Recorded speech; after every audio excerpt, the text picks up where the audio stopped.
Okay, good morning, everyone. We will be slowly starting, given people are still joining us while I'm talking. So today we have our jour fixe of Digital Forum at the European Association of Jewish Studies. It's a meeting which we host several times per year to give our colleagues from the field of Jewish studies the opportunity to present different digital tools and mainly their projects. So if after today's talk, some of you decided that next talk could be on your webpage, on your project, you're always welcome to suggest us your presentation. It's first talk this year. Probably we will have a few following, and hopefully this recording will work well, and we will also place it online. So today our speaker is Ophir Münz-Manor, is an associate professor of rabbinic culture, is a specialist in Jewish liturgy and liturgical poetry from late antiquity and the early Middle Ages. Ophir studies focus on the intersection with contemporary Christian texts, as well as questions of ritual, performance, and gender in late antique Near Eastern culture. In recent year, Professor Münz-Manor has embarked on several projects that combine traditional literary analysis with quantitative and quantitative methods from the realm of digital humanities. And in October 2019, Professor Münz-Manor has been appointed Dean of Academic Studies. So today's talk will be on text analysis and visualizations with CATMA, vis-à-vis. Ophir will present us his methods and his quite exciting project. So we will have at first the presentation. And while presentation, you of course allowed to write your questions in the chat. We could, or comments or something else what is relevant. We will react to this later. And after Ophir make his presentation, we will have a Q&A and discussion about the methods and the project. So as for now, I will ask all of you except Ophir to switch off your cameras to not steal the traffic from us. And yeah, Ophir, the floor is yours, please. Thank you very much, Oleski, for the introduction, and hello, everybody. Not talking to black screens, but okay. And so we will move to the presentation and to the of textual notation, the way I use it, and then also the visualization of the textual analysis. Just to give a context for this talk, I'm going to showcase a study that I performed the last 2 or 3 years and was just recently published, which did, and I'll get back to it in a second, of trying to going back to my PhD and trying to do it now with digital tools. And the results are interesting. I want to touch upon the results only in order to exemplify the benefits and the problems that occur when we start using quantitative and computational methods, studying a text that we studied for many years. And so this will be some sort of a preface to this meeting. And then I also would like to give you some sense of both tools that I used, like CATMA and vis-à-vis, and I'll say more about them soon. So, but this is not a workshop. This is actually a pre-workshop in a way, because during the conference in Frankfurt in July, there will be an official workshop of CATMA and vis-à-vis. So whoever of you will be interested after this talk, it would be great if you could join us. So I'll just showcase some general capabilities of the tools.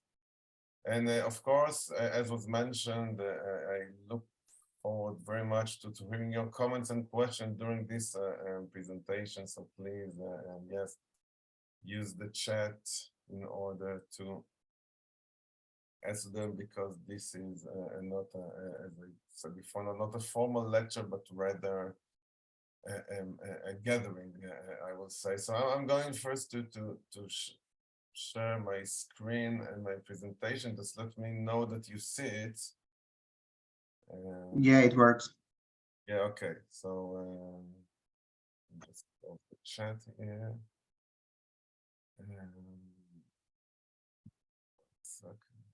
Okay, so now I'm not going to be able to see the chat, but I will check it later. So nothing. Okay. So I'm beginning with the first part of text analysis and visualization with CATMA, which is an annotation tool developed at the University of Hamburg almost 10 years ago, a bit even more than 10 years ago, and several iterations since then. And nowadays it's migrated, so to speak, to Darmstadt University. So now CATMA is based in Darmstadt, but the team is the same team. It was initiated by Professor Jan Christoph Meister, a narratologist and German literary scholar from Hamburg, who just recently retired, and one of his students, Evelyn Gaius, now is in Darmstadt. So that's the reason CATMA is now based in Darmstadt, but CATMA is an annotation tool. Some of you might already know it, so some don't. So we will talk about CATMA soon, and then about vis-à-vis, which is a tool that I developed. I was 4 years ago in Hamburg for a year working with the CATMA team. And this is how vis-à-vis actually came into being, because vis-à-vis is also a visualization tool that, as you can see here, I hope on the screen, is intended for pattern recognition in annotated texts, which is very basic for people like me who work on literary text or historical text, or it's a textual research, or in my case, a computational literary study. And vis-à-vis right now is some sort of an add-on to CATMA. And very soon I'll give you examples, but the first part is to annotate the text, and we'll talk about it. What does it mean, or what can you annotate? But then vis-à-vis is imports the data from CATMA and offers several quite sophisticated ways to visualize the texts and the annotations. And CATMA, I should say, and I will show this a bit later, has some basic visualization mechanisms, but then it's not intended for visualization. So vis-à-vis is actually a companion in order to enhance the uses of CATMA. Vis-à-vis at the end is not, right now works only with CATMA. We are now working with a different, with another annotation tool called Inception, which by mere coincidence is also based in Darmstadt. And Inception is more, is a tool used by many computational linguistics. So we are now working on an interface with Inception, but there's some. Okay, I think that someone should be muted. Sorry, I can't see. Right. I muted them, don't worry. Okay, let's say. So, but at the end, vis-à-vis is supposed to be able to visualize any annotated text regardless of where it was created. So these are some very basic tools. I must say from the outset, this is whoever works with computers know that from time to time there are technical problems. Vis-à-vis is was built and is built in cooperation with colleagues from the Technion, the Israeli Institute of Technology, located in Haifa in the northern part of Israel. Unfortunately, the Technion was under a massive cyber attack a couple of weeks ago, and all of the servers are down. So vis-à-vis is also down at the moment. I will share with you some screenshot of the service, but this is something that happened. So we won't be able to actually use vis-à-vis today, but again, it should be up very soon, and definitely by July for the workshop at the EAJS conference. Okay, so just let me know that you see now the next slide. You all see it, right? Yes, we can see it. Yeah. Okay, perfect. So as I said, what I want to present now is some literary or scholarly results is a study that was published in the recent volume of Jewish Studies Quarterly. Yeah, the volume 29, number 4, was devoted to digital humanities and Jewish studies. And you can see that we have here, this is the front page and the contribution by some colleagues. And one of the articles in this issue, which I edited, is called Quantifying Piyut, Computerized Exploration of Ancient Hebrew Liturgical Poetry. And what I did in this experiment was going back to my PhD. My PhD was written at the Hebrew University here in Jerusalem and submitted in 2006. And it was about the early Piyutim. This is like Hebrew liturgical poetry from the 5th century of the Common Era. And the exploration back then was figurative language. Simply put, the use of metaphors and similes in this corpus. And what I did back then, and you'll see in a moment, was the basis for almost like 15 years later.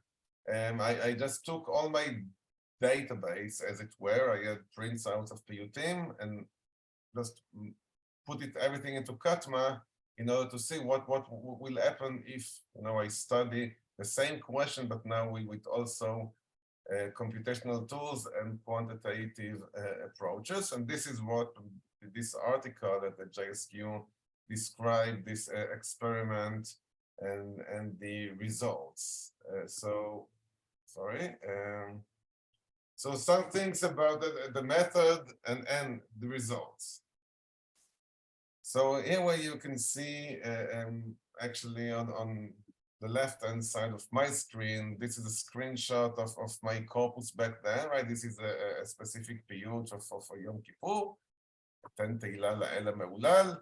And as you can see back then, I used a highlighter to highlight metaphors, similes, or other interesting phenomena that I found in the text after reading everything. The corpus incorporates some 220 Piyutim from that period.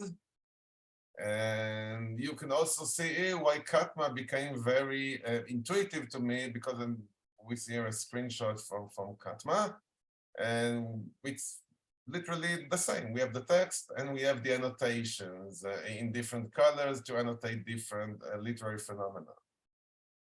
And so this was my when I first saw CATMA, I said, oh, that's really similar and I can use it. So I'm not going to go into, of course, to all the technical details, because before you do annotation and interpretation, we also need to digitize the text sometimes. So some of them I add. I'm not going to focus on that, but in this case, I simply uploaded all the corpus into CATMA and simply copied, again, manually, the taggings from what I did back at the PhD in order to see. Now, of course, that, and I'll get back to it in the second part, that once it's in a computational system, you can run all sorts of queries and, ask the system to give you all the metaphors or give you all the metaphors that appear in a specific part of the piyut, or just single out all the metaphors where the word sun is either metaphorical or not metaphorical. It gives you a lot of data and a lot of systematicity for the results. So the first part was to get it into CATMA. And the second part was to use the data in CATMA in order to visualize it with vis-à-vis. So what you see on the right-hand side are two visualizations options offered in vis-à-vis. And again, we'll get back to the different visualizations and capabilities at the second part of this presentation. But this is the power of using these tools. That is, so in a second, I'll give you a scholarly example. But what we see here, in a way, is an aggregated view of many annotations. Now, this can be done on the level of one text. And this, of course, can be done relating to the entire corpus or to any part thereof. So this is the purpose of vis-à-vis, again, to give a visual representation of the text and of the annotations in order to come to literary or any other scholarly results. And I must say that at least this is what I feel as far as computational literary studies are regarded, is that what we need right now, we are developing tools and methods.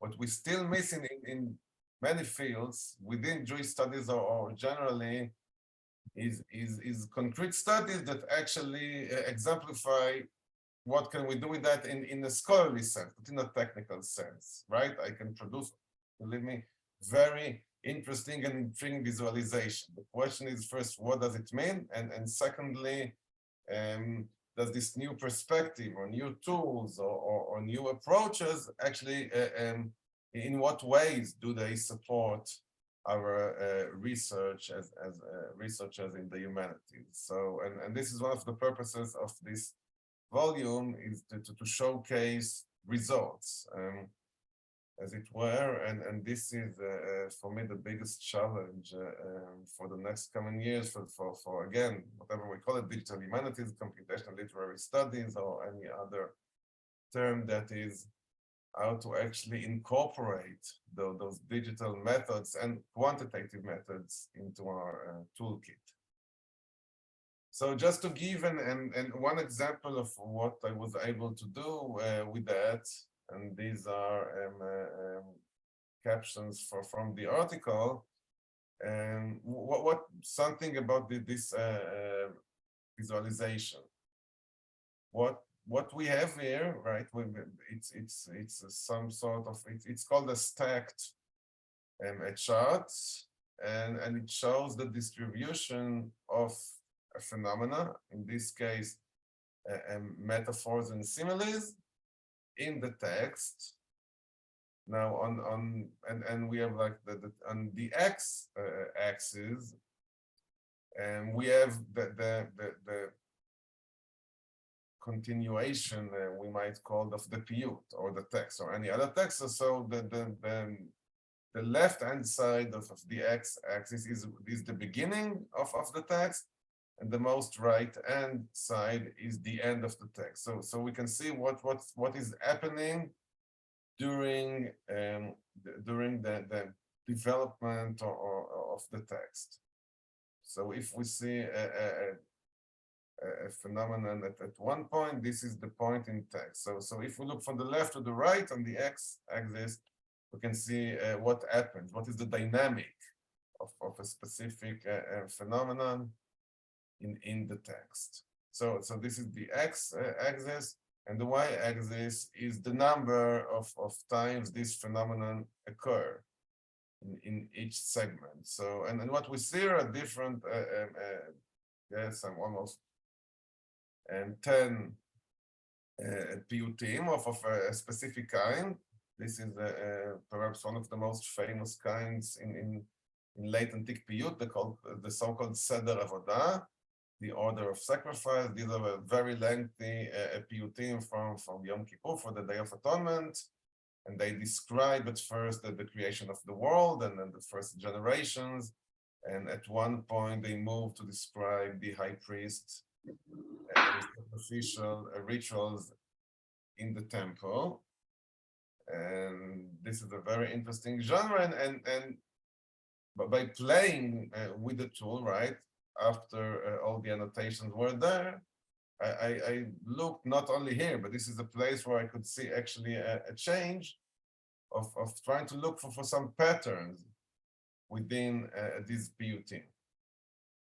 And interestingly, a rather interesting pattern emerge, and it's not quite easy to say right now. Let me see if I can use 1 second. The annotate, yeah, 1 second.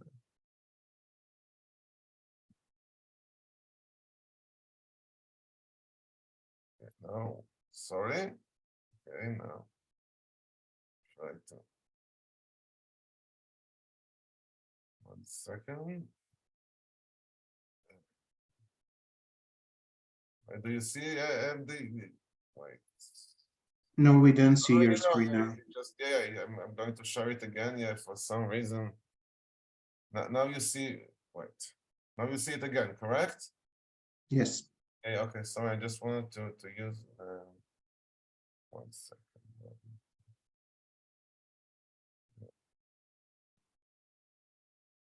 Arrow. Okay, so I'm going back to explain what pattern emerges here. And as I mentioned, there are 2 parts for this Seder Avodah, the introduction, which will be very lengthy, and then the sacrificial ritual itself.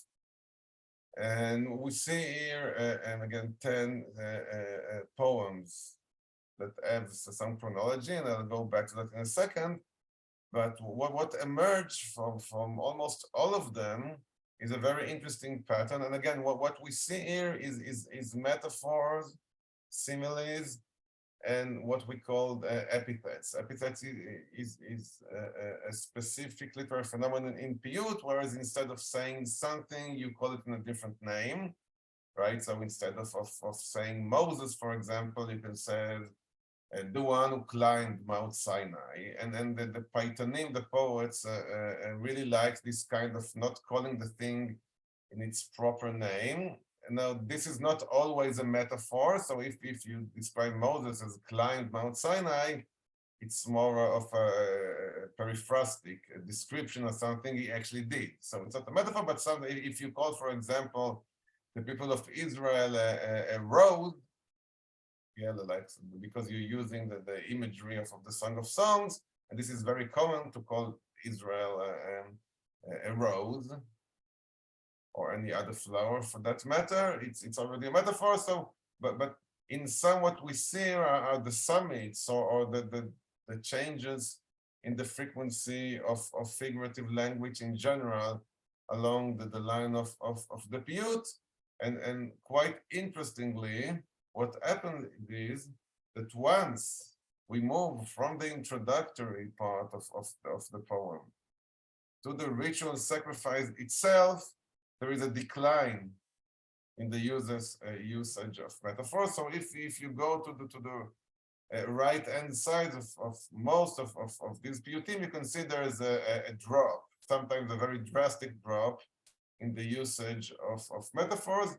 And then towards the end, in most cases, there does again a rise in the use of figurative language because there's some sort of a closure. After the ritual, there's some closure, and so there's also a re-rising of the use of metaphors. Now, quite interestingly, this is, I mean, for me, as a scholar, this is a very interesting phenomenon.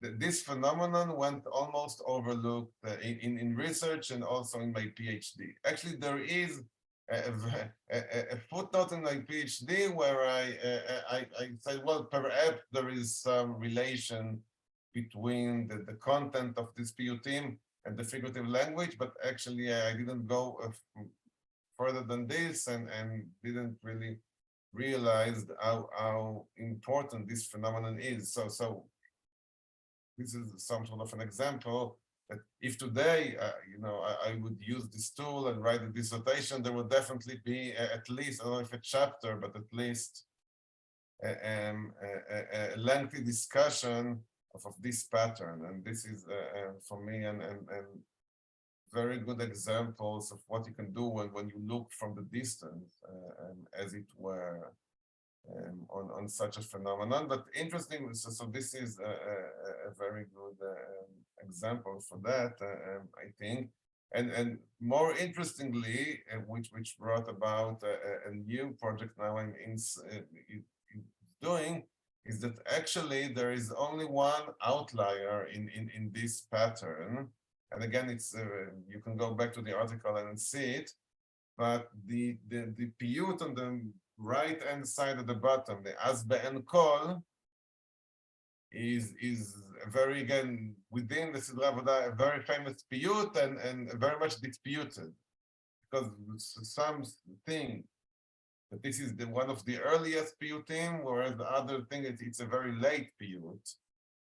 And by using this method, not only relying on this method, we can actually tell the history of the genre in this case by also using this information. So, and again, I'm not going to go into details here, but and some of this piyutim, we know exactly, roughly speaking, when they were composed. So it's possible to draw the development of the genre and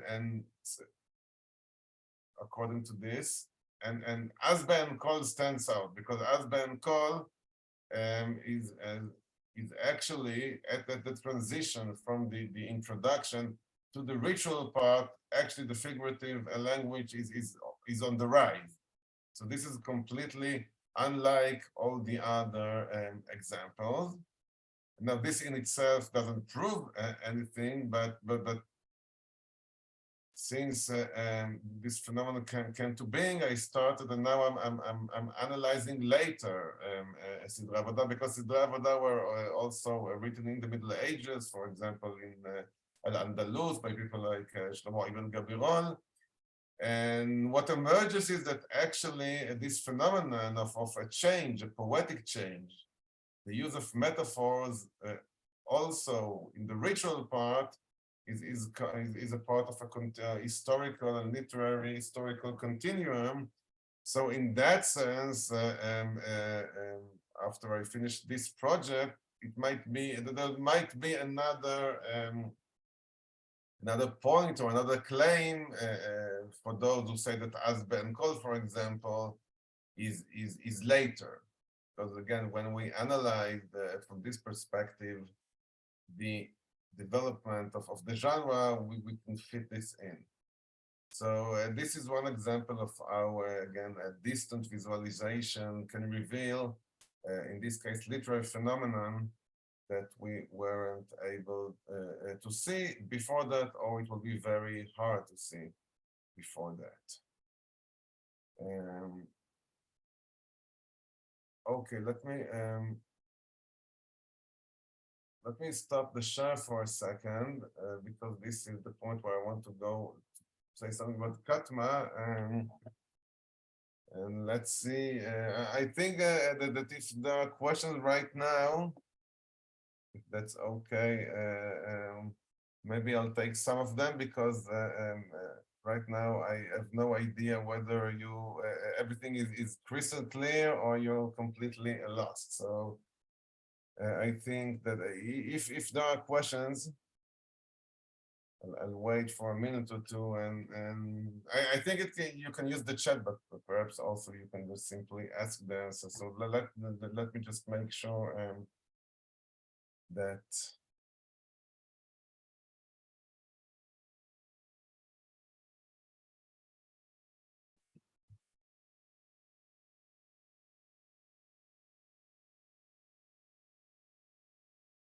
Okay, it's also okay.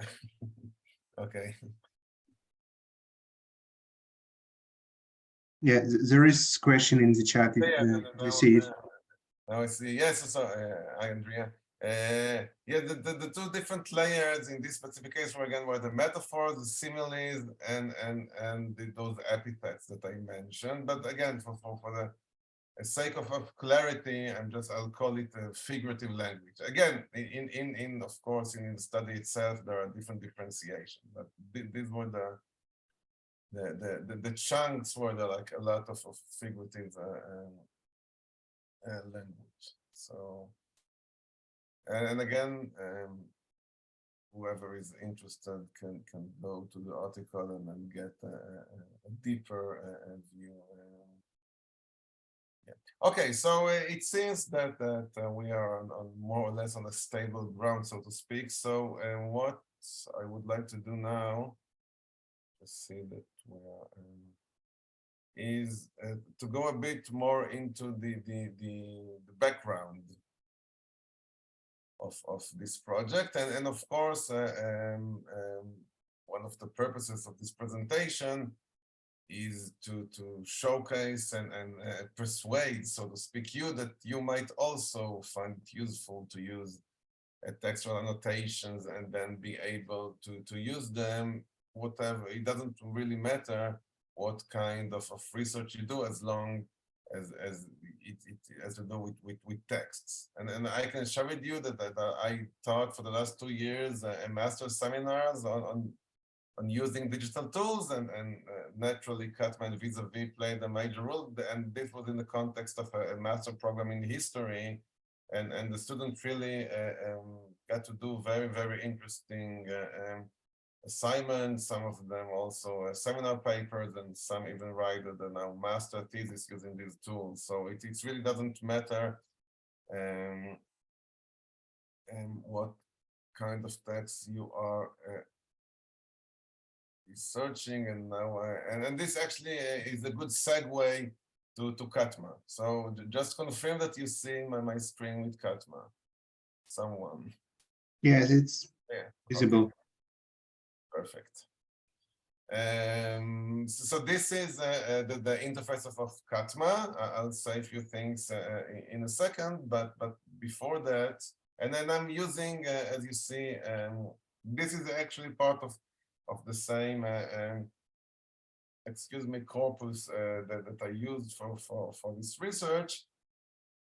So it's in Hebrew, but I assume for that purpose it will work in this context of Jewish studies. It shouldn't be a problem. Anyway, we're not going to talk about the content itself, but just to understand what we have here. So there are like different modules within CATMA. This is the annotate module. So we have the text, right? And so this is the text. And we see the tags, so you can see that you can, like I showed before, you go to a word and then tag it. I'll show you in a second how easy it's done. But then on the right hand side, we see that the tag set. That is the formal scheme that we use in order to tag our text. Now this is completely flexible. I'll just uncollapse it. So actually for this purpose, I have 3 large categories: dimui, simile, kinui, epithet, and metaphorical, right? Different kinds of metaphor.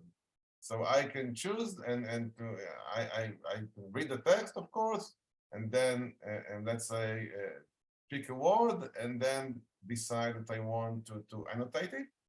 I can simply then go and just choose how to annotate.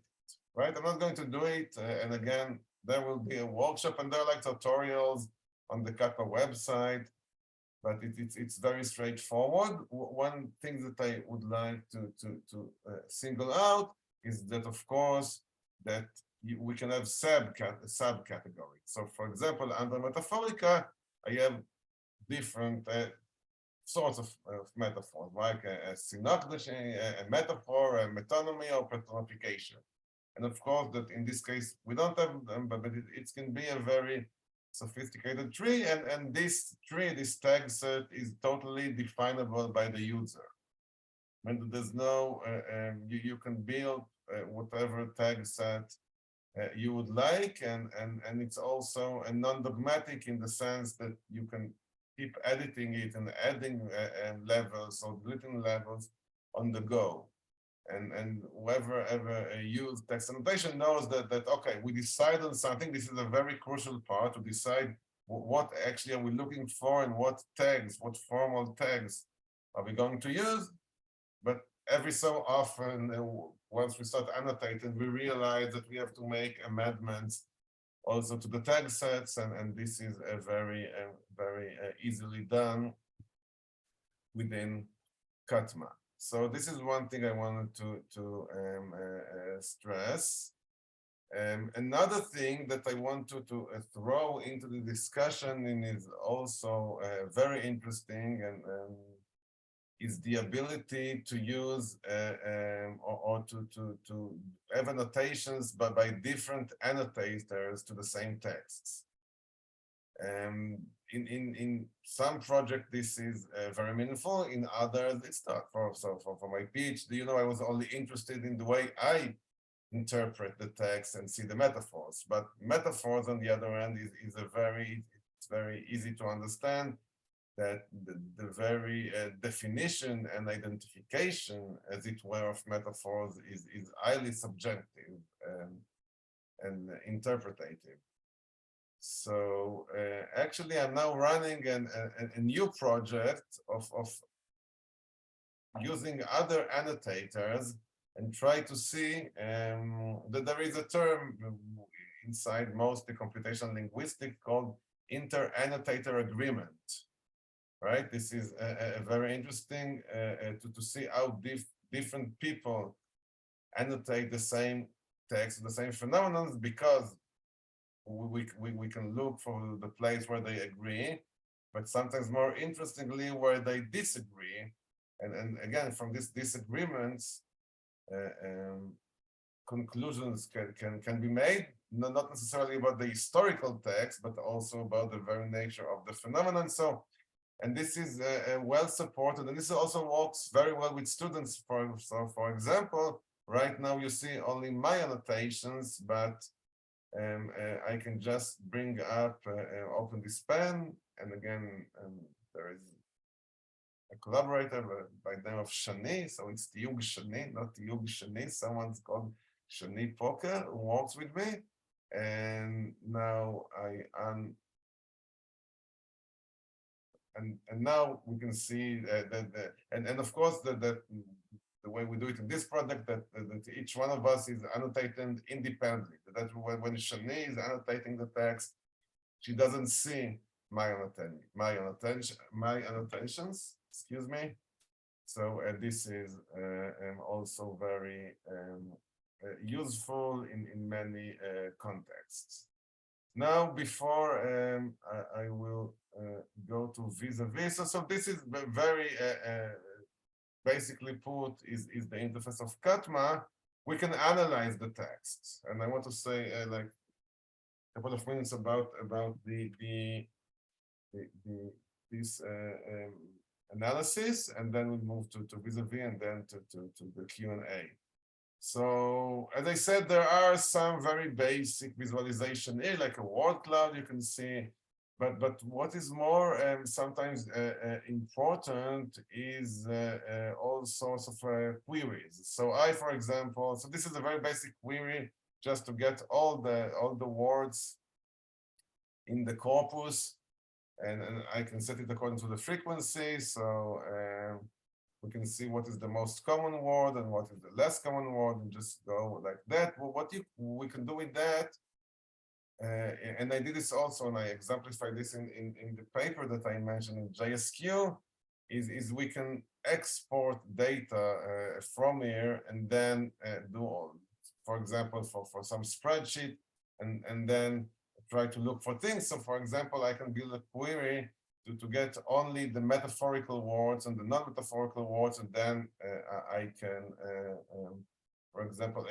what is the ratio between the figurative and non-figurative, And there's a very powerful, I'll just give you one example. There's a powerful a query engine that you can very easily, let's say I want to see all the tags that were tagged by metaphor, right? So I build a query by tag, for example, and then I have to choose, okay, which tag would I like?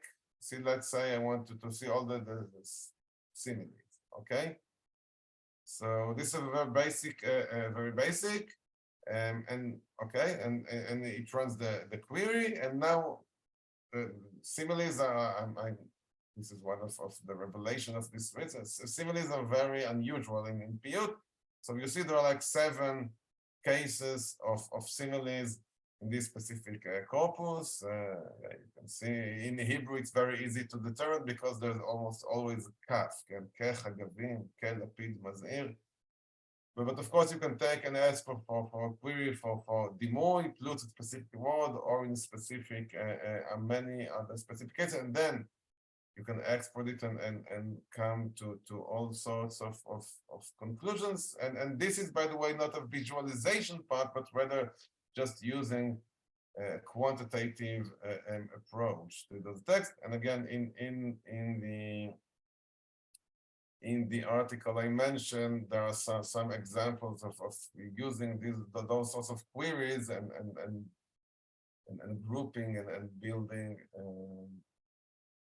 quantitative approaches that again highlight very interesting parts of the corpus. I'm going to stop the share and now, and what we'll do, just move on very quickly to vis-à-vis, and then like 2 or 3 minutes, and then we can take all the questions all together. And as I said, unfortunately, there was a cyber attack, so I'm not going to show you the real vis-à-vis tool.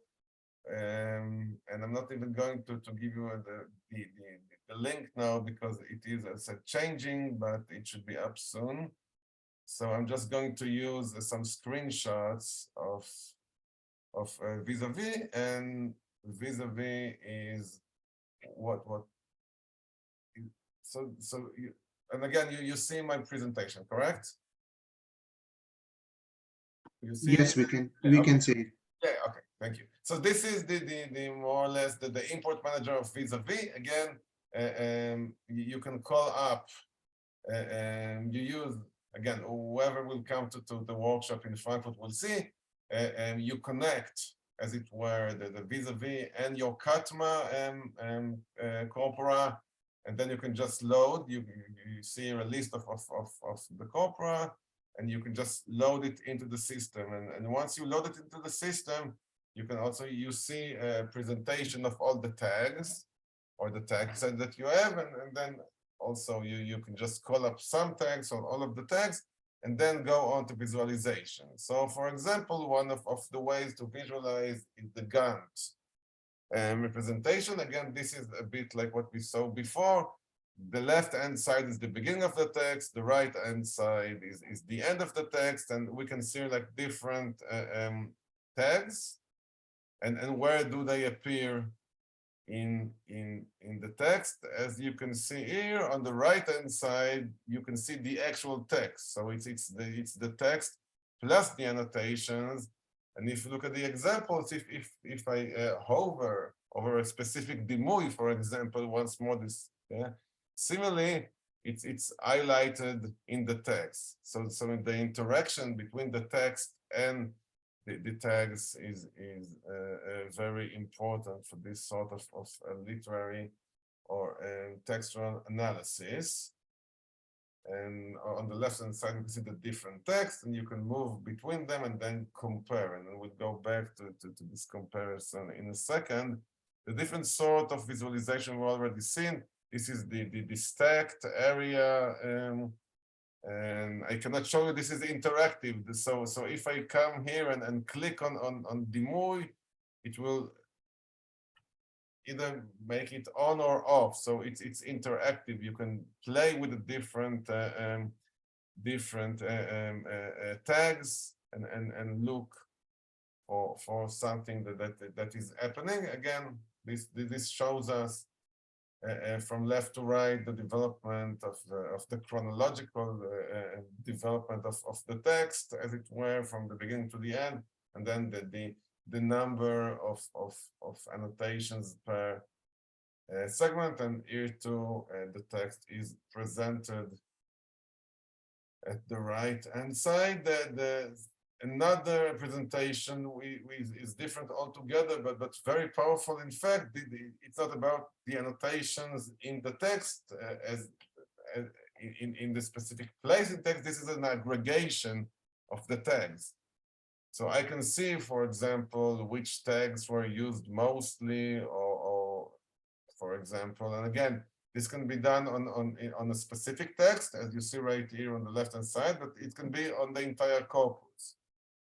So this gives, so for example, here we can see that we have only 2.7% of similes, and then the rest is metaphors and epithets. So this gives a very powerful insight into the text or the corpus in itself.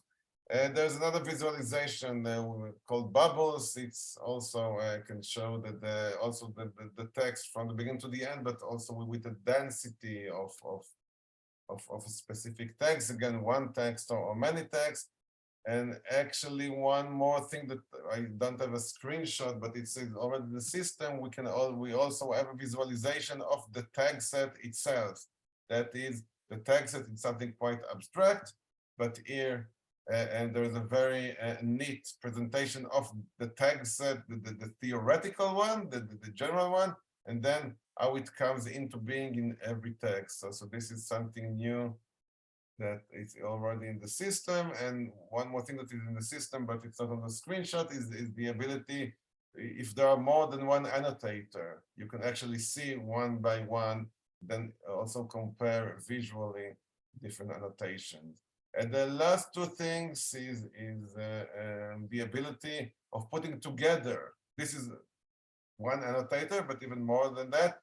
And this is actually how I got to see those interesting patterns within a Sidra Avoda. You can put text one by the other, and then very easily you can, I mean, if they're there, and actually it really pops up that you can actually see different patterns. And for that purpose, there's another feature called boards, when you can actually group them. So it's not only to see them, you can start grouping them into things that look similar. And of course, from each of these small snippets, if you see something interesting, you can just click it and you go back to the text. So this movement from the text and from reading very closely to a very distant visualization of the text is also crucial. And again, many times there's nothing to discover, just interesting or beautiful or ugly visualizations. But again, sometimes as you get used to work with that, sometimes we can actually see or something which is meaningful and teaches us something new that we didn't knew before. So I'm going to stop it. Thank you very much for your attention. And I think this is the time. Thank you, Ophir. Thank you very much. That was very interesting talk. And yeah, now we would be happy to see back your faces to make Ophir feel like in the conference room, this digital one. So yeah, we will now I see that we have one more question in the chat, and now we will proceed with your question. So if you can ask them loud, just raise your hand and do that. If you would like to write it, just use the chat. Just before we go to the discussion, I would like to put here in the chat. Ophir mentioned several times during his talk the age tutorials that Digital Forum is organizing for the Congress in Frankfurt. This information also was in last newsletter from the association. So, but you could use this link here in the chat as well to register or to just to share with colleagues. So we will have three sessions, 3 blocks of tutorials, and one of them will be delivered by Ophir about CATMA and other methods that he's and other platforms and methods he's using. So yeah, we could move to your questions. Yes, so yeah, I see. Yeah, Ophir, if you answer a question from the chat, just please read it aloud before, because not anyone can see chat probably. Yes, so yeah, Sagi S, could you please explain in more detail the loading of the annotation to vis-à-vis? It's again, it's very straightforward. You simply call up all let's say you have one corpus in CATMA, that will be the EAJS. So there's some sort of key that you generate from CATMA, you paste it into vis-à-vis, you push import, and then this corpus will appear there. You just simply click load, and then the entire database is transferred into vis-à-vis. So this is done once, and then you can start playing with the visualizations forever, as it were. Now, that said, but of course, that sometimes you do more work on the corpus, right? So it's not static. I mean, it could be. I mean, if someone so anyway, what happens? Let's say so you annotated something, you visualize it in vis-à-vis, and then you went back and changed the annotation, or added annotation, or deleted. So next time you come to vis-à-vis, you simply have to update. I mean, you go again to the import page, and this time the button wouldn't say upload, it would say update, because it's already there, so it would be updated. So this is, I hope I answered your question. Yeah, and if not, you can. I'm not sure that no. Good, thank you. Any other questions?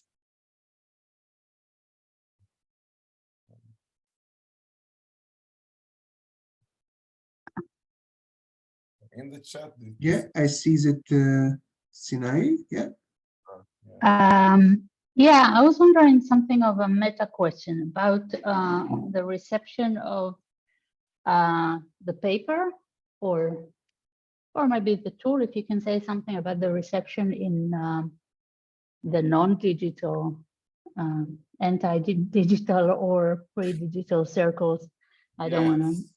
Yeah, well, anti, that's, I don't know, they don't show up probably. What I can definitely say, but this is about people who you know are well. So first, it's a very, I think it's a crucial question, Sinai, because at the end, what we would like to do is again to add new methods to the toolbox of scholars. So it's very it's an important question.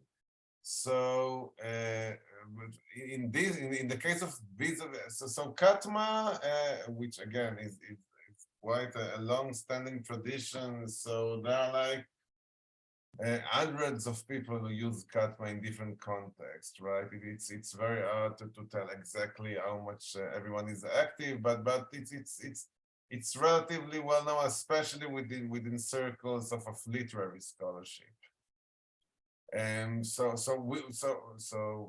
this is one part of the equation. So as for vis-à-vis, which is really a very young and new tool, it's coming along quite nicely. But there are so people who work with CATMA seriously and want to have this capability of visualization is using it. So there are some.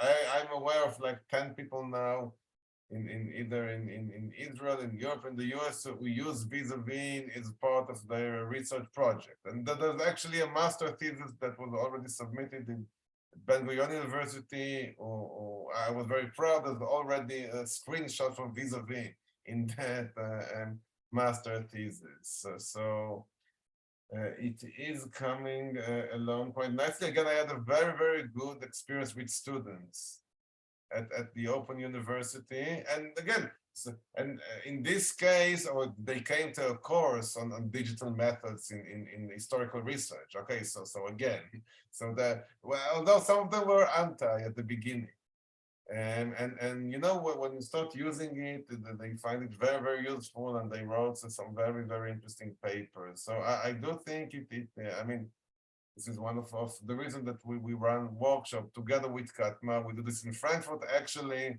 And again, not because as a promotion, the week before Frankfurt, some of you know, there is the World Congress of Digital Humanities that is going to be in Graz.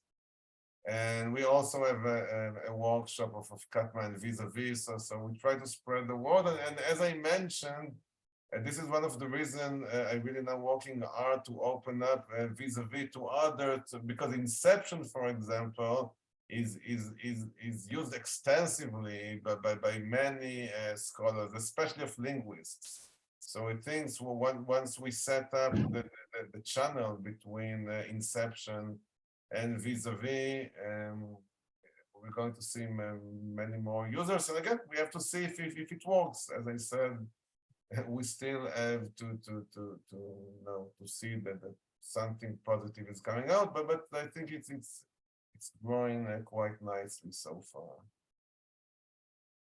There's another question in the chat. Yes.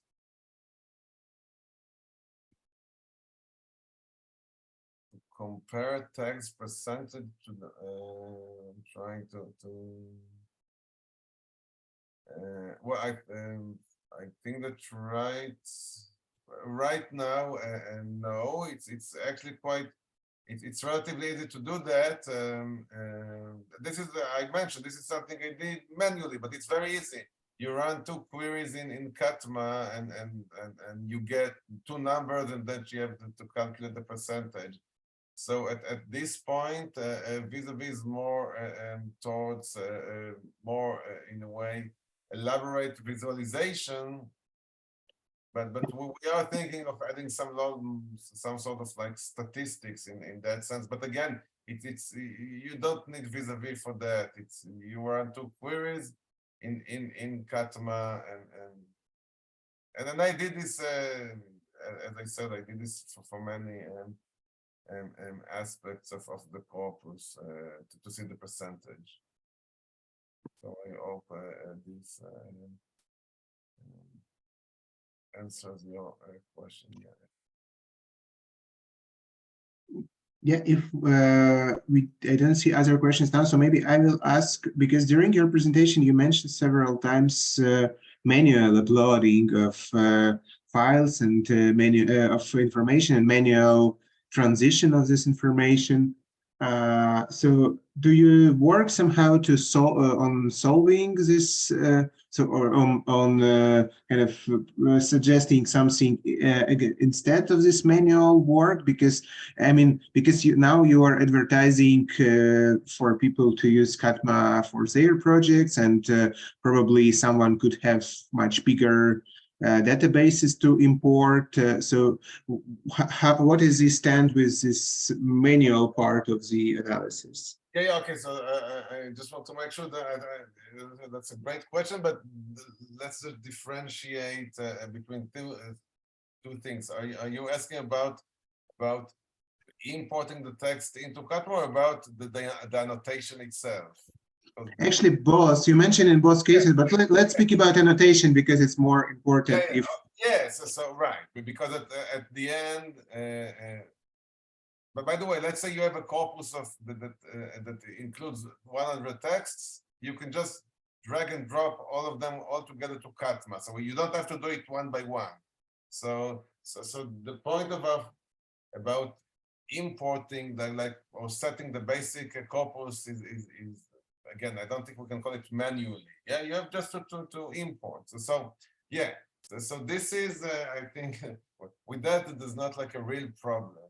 The real challenge is the annotation, and I can say a few things about it. CATMA in itself, by the way, its philosophy, because it was developed by literary scholars, mostly by narratologists, I mean, they're actually interested in maintaining the scholar reading the text. Okay, so part of the philosophy is that you actually have to read the text like a human being. Okay, so it's not a coincidence. But that says, of course, that in many cases, we want to do things more automatically to do it more feasible. So I'll just give you one example.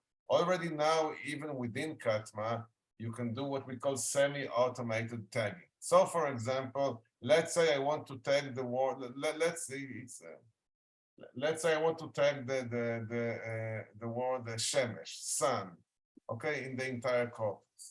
In whatever tag it doesn't matter. Okay, let's say a solar some sort, a planet or a star. Okay, so you don't have to go. Let's say you have 2,000 occurrences of the word sun. You don't have to go now each time that the word suns appear and annotate it. You can just call them up all at once and then tag them all at once, right? And this is what can be called semi-automated. You can run a query and then tag all the results. So this is one thing. Now, in difference of, for example, I'm now running a project, again, with the Technion, on trying to automatically detect metaphors, right? Now, this is a very challenging NLP project, and we don't expect to get, right now, we were somewhere in the 65% success rate. I mean, if we get to 80, it will be really almost mind-blowing. It's very, what I'm saying that, so it's definitely part of the CATMA team and other users to be able to do things automatically. Well, one thing that is, let's say, is almost straightforward, and this is not metaphors, but let's say what is called name entity recognition, right? Let's say I want to automatically tag all the right places, right? So it depends. In Hebrew, for example, it's one thing, but in other languages like in German or English, it's much easier. So you cannot do this right now within CATMA, but you can already import. So that's what I also mentioned. You can also import the annotated text. Now, this is, as you all know, yeah, I should mention the name TI, right? So this was is supposedly some sort of solution for exactly for this, in order to be able to use some scheme in order for different systems to be able to import it. Now CATMA is also based on a specific flavor of TI, and in theory, it's possible to import a text that is already annotated, right? So you can write a name entity recognition classifier on the text and then import it. So I think the question is the crucial one, how to add automation or to the annotations. But yes, this requires it's the problem is not the interface. That's my point. The challenge is the challenge or the computational challenge itself. And again, in some cases, this in Hebrew, as some of the people here know, it's more challenging, yeah, because the size of the corpus and all that stuff. But there are great development even here. So I hope this answered your question. Yeah, thank you. Thank you very much. If we don't have other questions, I don't think we have. So I would like to thank one more time to Ophir to this very interesting talk, and invite all of you to join Ophir and others tutorials by Digital Forum at the Congress in Frankfurt, where you can learn much more and how to also incorporate your research and your corpuses into such methods and tools. At this point, I thank you everyone for coming and for being with us this busy Friday morning. Yeah, we will have another jour fix this semester, but don't know the dates yet. So we will announce it via newsletter of the association. So thanks for being with us. Good luck. Yeah, thank you very much. And of course, whoever has a question can write to me personally and we'll sort things out. So thank you very much. And yeah, looking forward to seeing many of you in Frankfurt.